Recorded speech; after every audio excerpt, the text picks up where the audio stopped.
Welcome to a new deep dive.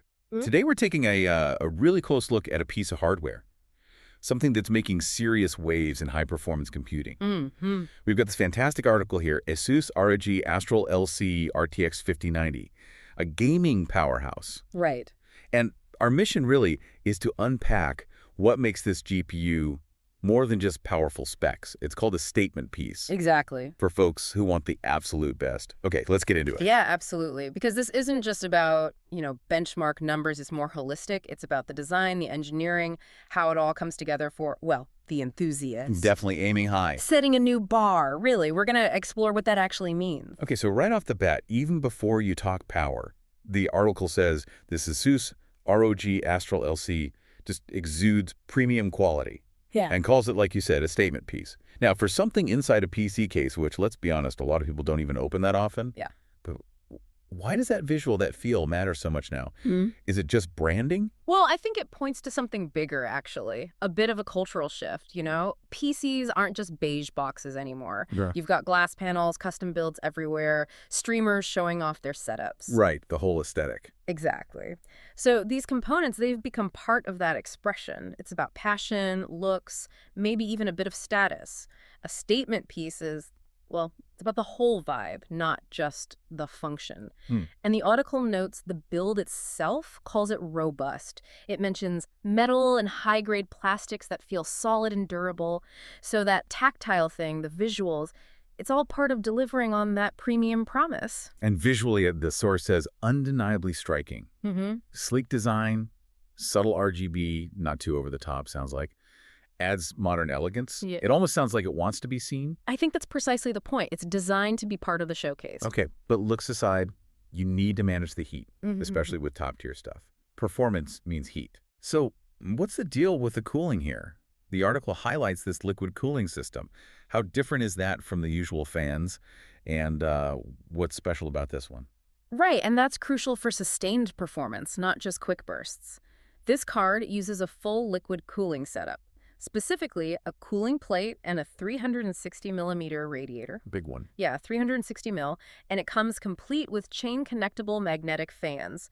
That signals a very serious approach to thermals. Okay. So unlike your standard air-cooled cards, this liquid system tends to be a quieter, more efficient solution, which basically means you can run it hard for longer. Without sounding like a jet engine. Exactly. Without that really intrusive fan whine kicking in. That's a huge plus for, well, anyone who values their peace and quiet or just wants consistent high performance. That bit about chain-connectable magnetic fans really caught my eye, too. The source calls it a standout feature for easier and more convenient maintenance. Yeah. I mean, anyone who's built a PC knows the pain of fiddly fan connectors and cable routing. Right. It's a nightmare sometimes. This sounds simple. Is it really just a pure win, or are there potential downsides, like proprietary parts maybe?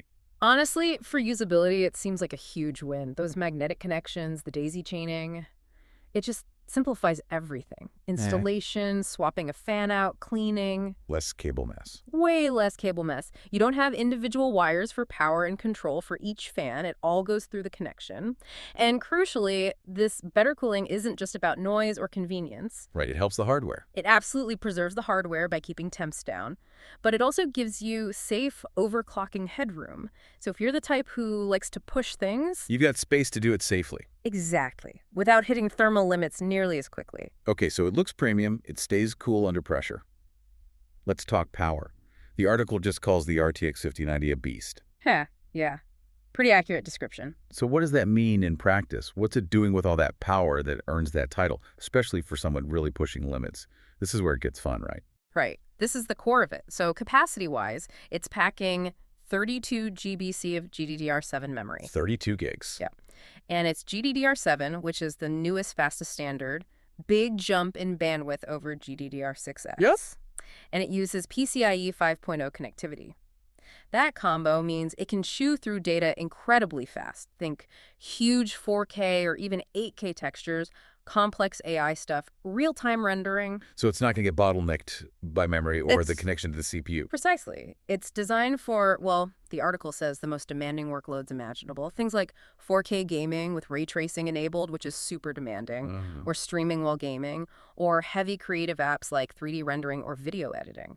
It handles these with remarkable ease. So we're talking impressively high frame rates, even with ultra settings. And that 32 GB of GDDR7, the source says it stops memory-hungry tasks like AI graphics or huge texture packs from bogging things down. That really does sound like future-proofing. It does. But, tech moves so fast. How future-proof can something really be at this level? What's the realistic lifespan you get for staying at the top? That's a fair question. And look, nothing's future-proof forever, right? Yeah. But what you're buying here is longevity at the high end. For a typical enthusiast, maybe you upgrade every, 2, 3, 4 years to stay cutting edge? Something like that. A card like this, though, with that much VRAM and the next-gen specs, it's designed to stay highly capable for significantly longer. It pushes back that point where you need an upgrade just to run new stuff well. Okay, you're paying for more time at the peak. Kind of, yeah. You're delaying diminishing returns. Plus, the outputs are forward-looking, too. It has multiple HDMI and DisplayPort 2.1 connections. DP 2.1, okay, that's important for high refresh rates. Exactly. So it's ready for multi-monitor setups, super high refresh displays, the latest VR headsets. It's built with that versatility in mind, as the article says. Serves not only gamers, but also content creators. Okay, makes sense. So let's bring it back to the listener. What does this all add up to? Obviously, this kind of bleeding-edge tech, it's going to have a serious price tag. Oh, undoubtedly. The article clearly states the RTX 5090 isn't for casual gamers or those on a budget. Yeah. So who is it for? When does this massive investment become worthy, as the source puts it? Yeah, and that brings us back to defining value at this extreme end of the market. The article positions it squarely for those seeking the absolute best in GPU technology. Period. No compromises. Zero compromises. Think pro content creators where rendering time is money, or maybe hyper-competitive esports players where literally every frame counts. Okay. The justification for that premium cost isn't just the raw speed, but the whole package, the advanced cooling, generous VRAM, and overall build quality.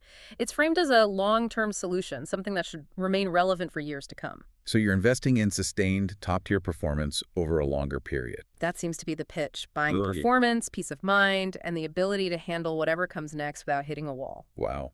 It really is an impressive piece of engineering when you lay it all out. Clearly not just another graphics card. It feels like a benchmark for what's possible. Yeah, it definitely sets a high bar for what a modern GPU can achieve, really pushing the boundaries. Absolutely fascinating stuff, seeing where the high end is going. And this kind of raises an interesting question for you, the listener, doesn't it? If a product like this is truly built as a long-term solution that aims to remain relevant for years by maxing everything out, how does that change how we think about value in high-end tech, especially considering how fast things usually move versus that big initial investment? What stands out to you about its potential? How does that shape your view on investing in this kind of top-tier hardware?